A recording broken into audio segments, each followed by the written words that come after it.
This video represented by education tech केरा और इस वीडियो के अंदर हम लोग बात करने जा रहे हैं अगेन और हमेशा की तरह एक नई वीडियो और लेके आए हैं आपके लिए। और इस वीडियो का सबसे बड़ा टॉपिक तो यहाँ पर यही रहा है हमारा कि इंग्लिश बोलना कैसे सीखें। इंग्लिश बोलने की या सीखने की कोई उम्र नहीं होती, बस हमें थोड़ी सी मेहनत और सही तरीके की जरूरत होती है कि जैसे हमें मालूम चल जाए कि हम इंग्लिश सीख सकते हैं। यानी कि अगर हमें इंग्लिश सीखना है तो हमें एक गाइडेंस की, एक अच्छी राह की अगर हमें नॉलेज हो जाए तो हम बेहतर इंग्लिश बोल सकते हैं। तो पहला क्वेश्चन तो सबसे पहला तो यही आता है हमारे पास यहाँ पर कि पहले इंग्लिश सीखने के लिए ग्रामर पर ज्यादा ध्यान ना दें। इस क्वेश्चन का जवाब अगर हम लोग देखें और समझें तो ये बात पूरी तरह से सही नहीं है कि अंग्रेजी सीखते समय ग्रामर पर बिल्कुल ध्यान ना दिया जाए। ग्रामर अंग्रेजी भाषा की नींव है और क्योंकि ये सबसे इम्पोर्टेंट फंडामेंटल होता है और इसके बगैर तो हम लोग चीजों को ढंग से समझा ही नहीं सकते हैं। तो कहना बहुत गलत भी है और बहुत सही भी है। तो सही मायने में अगर देखा जाए तो क्या हमारे लिए सही है, क्या हमारे लिए गलत है, क्या ये लाइन का मतलब सही है कि पहले अंग्रेजी सीखने के लिए ग्रामर पर ज्यादा ध्यान ना दें या देना चाहिए। तो इसी क्वेश्चन का जवाब और इसी लाइन का जवाब हम लोग इस वीडियो के अंदर जानेंगे और समझेंगे कि हमारे लिए क्या जरूरी है इंग्लिश सीखने से पहले। क्योंकि सबसे बड़ा क्वेश्चन मार्क यहाँ पर यही रहता है इंग्लिश सीखने वालों के लिए कि हमें क्या ग्रामर सीखनी चाहिए या नहीं सीखनी चाहिए। तो ये उनके लिए क्वेश्चन मार्क रहता है और ये उसमें हमेशा उलझे रहते हैं वो लोग जो पहली बार इंग्लिश सीखने की राह में आगे बढ़ रहे होते हैं। क्यों ग्रामर महत्वपूर्ण है? सही वाक्य बनाना। ग्रामर के नियमों को जानने से आप सही वाक्य बना सकते हैं और दूसरों को अपनी बात स्पष्ट रूप से समझा सकते हैं। अगर आपको सही वाक्य नहीं बनाना आएगा, दूसरों को समझाना नहीं आएगा तो आपकी बातों पे कोई बिलीव नहीं करेगा। ये तो दूसरी बात है, बट समझेगा ही नहीं। तो जो चीज आप चाहते हैं बेसिकली वो आपको मिल ही नहीं सकती।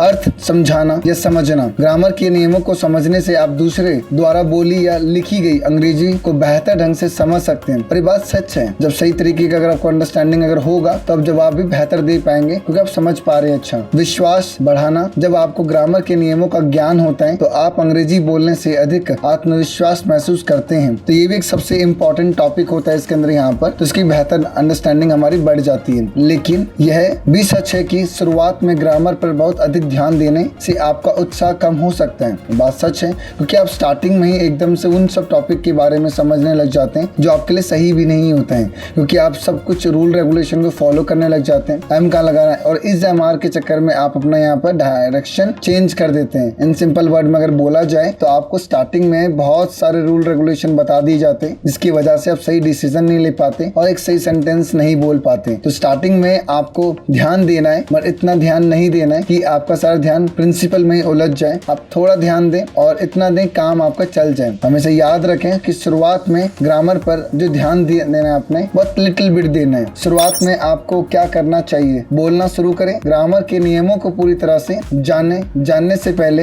ही आप बोलना शुरू कर सकते हैं। ये बात सच है, बोलना is a most important aspect. क्योंकि आप स्टार्ट जब करते हैं यहाँ पर कई बार तो लोगों को रूल रेगुलेशन मालूम होने के बाद भी वो नहीं बोल पाते अच्छी इंग्लिश यहाँ पर और स्पीक नहीं कर पाते। उसके पीछे का रीजन यहाँ पर यही रहता है कि वो खुद ही उलझे रहते हैं कि हमें ग्रामर का कौन सा प्रिंसिपल कहाँ पर लगाना है और दिन एक अच्छा सेंटेंस बन पाएगा। स्टार्टिंग में यही कहेंगे कि जो भी आपको आता है, जैसा भी आपको आता है, एटलीस्ट आप बोलें, क्योंकि बोलने से उन सब चीजों का सोल्यूशन बहुत बेहतर निकल सकता है। सुनना शुरू करें। अंग्रेजी में गाने, फिल्में और पॉडकास्ट सुने। Is a most important aspect, क्योंकि कुछ चीजों को सुनने से कई बार चीजें अंडरस्टैंडिंग हो जाती है और कई लोगों को पढ़ने से अंडरस्टैंडिंग हो जाती है। तो लोग अलग अलग तरह के होते हैं और थिंकिंग भी अलग अलग तरह की होती है। तो आपको अपने बारे में देखना है कि मैं किस कैटेगरी में सेट बैठता हूँ। पढ़ना शुरू करें। अंग्रेजी में आसान किताबें या लेख पढ़ें। याद रखें हमेशा कुछ बेसिक टर्म्स को ही स्टार्टिंग में पढ़ना शुरू करें। बहुत बड़ी फिलहाल कॉम्प्लिकेटेड वर्ड्स को ना पढ़ें जिससे कि बोलने में आपको तकलीफ हो। उसका लिटिल बिट वर्जन आप ट्रांसलेट भी कर सकते हैं और उसको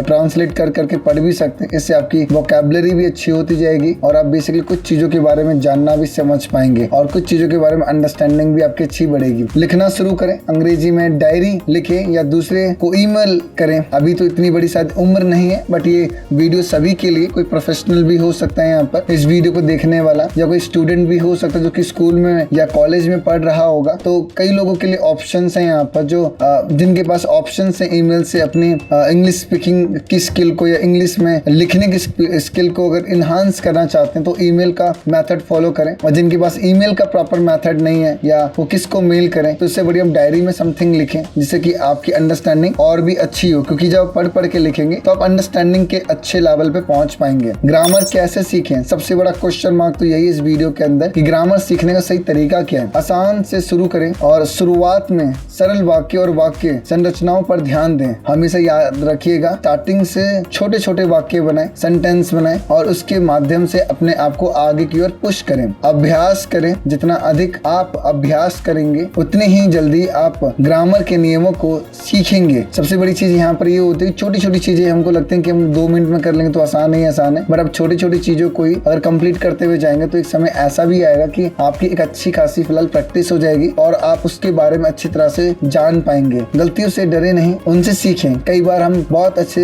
ऐसे वर्डों का यूज करते हैं और हम सोचते हैं कि अगर हम इसे बोल देंगे यहाँ पर शायद ये मजाक हमारा उड़ा देंगे। एटलीस्ट ऐसा बिल्कुल भी नहीं है, आप एटलीस्ट बोले तो सही वहाँ पर। कई लोगों को शायद सीखने का एक अच्छा आप मीडियम बन जाए, क्योंकि कई ऐसे वर्ड्स होते हैं जिनको आप किसी जगह पे बोलते हैं तो उनके लिए कई बार ये वर्ड नए हो जाते हैं। 4 लोगों के बीच में बोलेंगे जिनमें से 2 लोगों के लिए नए होंगे, 2 लोगों के लिए ये सेम होंगे, बट आपने 2 लोगों को तो एजुकेट कर दिया। एक अच्छा शिक्षक या कोर्स खोजे। एक अच्छे शिक्षक या कोर्स से आपको ग्रामर के नियमों को समझने में मदद मिलेगी। याद रखें, हमें सीखने के लिए सही वे की नॉलेज होनी चाहिए, एक अच्छे कोर्स की नॉलेज होनी चाहिए और एक अच्छे सिखाने वाले की नॉलेज होनी चाहिए, क्योंकि इन सब चीजों का बहुत ज्यादा अहम रोल होता है हमें आगे बढ़ने में। अगर हमें अच्छे मिल जाए तो हमारा जो कदम जो बढ़ता है वो बहुत सही राह पे आगे की ओर बढ़ सकता है। तो हमें एक अच्छे फिलहाल शिक्षक की जरूरत है और एक अच्छे कोर्स की जरूरत है, जिससे कि आप चीजों को सीख सकते हैं और समझ सकते हैं कि मैं आगे डिसीजन क्या ले सकता हूँ। अगर कंक्लूजन की बात करें इस वीडियो के अंदर, तो अंग्रेजी सीखते समय ग्रामर पर ध्यान देना जरूरी है, लेकिन यह जरूरी नहीं है कि आप शुरुआत से ही ग्रामर के सभी नियमों को याद कर ले। बोलना, सुनना, पढ़ना और लिखना भी उतना ही महत्वपूर्ण है। धीरे धीरे और लगातार अभ्यास करते रहने से आप अपनी अंग्रेजी में सुधार कर सकते हैं। बेसिकली इस वीडियो का बताने का और समझाने का मेन मोटिव यहाँ पर ये था कि आप चीजों के बारे में जाने। और सबसे बड़ा जो क्वेश्चन मार्क रहता है हमारा यहाँ पर कि ग्रामर सीखना क्या जरूरी है, तो ऑफ कोर्स जरूरी है, बट सभी नियमों को स्टार्टिंग से सीखते हुए चलना ये जरूरी नहीं है। आप धीरे धीरे चले, थोड़ा थोड़ा पढ़े, इतना पढ़े कि जितना आप डाइजेस्ट कर सके, जितना आप अंडरस्टूड कर सके। बस इस वीडियो में सिर्फ इतना ही। अगर ये वीडियो अगर आपको थोड़ी सी भी अगर इंफॉर्मेटिव लगती है और आपको समझ में आता है कि मैं अगर इंग्लिश क्यों नहीं बोल पा रहा और आपकी मदद होती है इस वीडियो को देख करके, तो इस वीडियो को लाइक कीजिएगा, इस चैनल को सब्सक्राइब कीजिएगा और इस वीडियो को और भी लोगों तक शेयर कीजिएगा।